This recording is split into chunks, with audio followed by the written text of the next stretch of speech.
I will show you the purchases and sales I have recorded so you can better understand what I am going to explain in this video. In the purchases section, you can see the year when I started receiving dividends, and in the sales section, you can see the year when the buyer of those shares will start receiving dividends. I have pasted this information into a single file to keep it visible.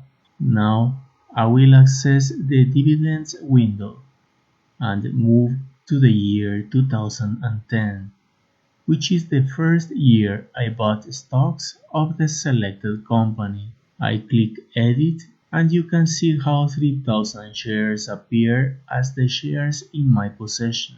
These are the shares I bought that year. I then enter the money I received as dividends and the shares I received as dividends in that same year. I recommend also entering the average market price in 2010. Finally, you save and the intrinsic price gets calculated. Next, I move to 2011 and click Edit. You can see that in 2011, I had 5,045 shares. 5,000 shares that I bought plus 45 shares received during the 2010 dividend distribution. I enter the money received in 2011 and the shares received that same year. I also enter the average market price, then save, and we see the intrinsic price calculated for 2011.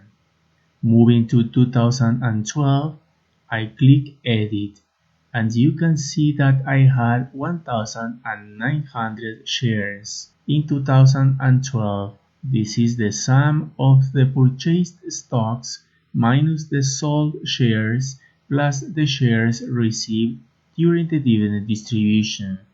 I enter the money received during the distribution of dividends and the shares received due to capital increase. I then enter the average market price for 2012 to show it in the graph along with the intrinsic price. The intrinsic price for 2012 is calculated. I can display and use the average intrinsic price of the last 3 years. It is important that you record the dividends you have received over the years so you can track the evolution of the intrinsic price over time. Please enter the revenue you have received for each of the stocks you own and follow. Properly managing your portfolio requires entering all this information. For the stocks you follow but do not own, you need to enter the dividends as follows. Go to the relevant year,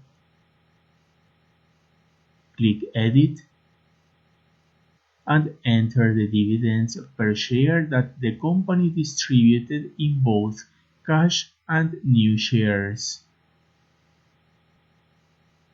To save, you will need to enter 1 as the number of owned shares.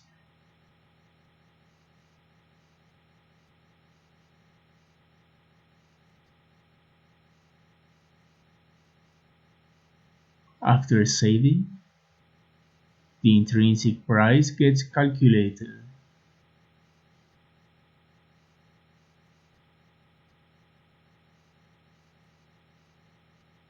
Please do not proceed to the next lesson until you have finished entering all the distributed dividends.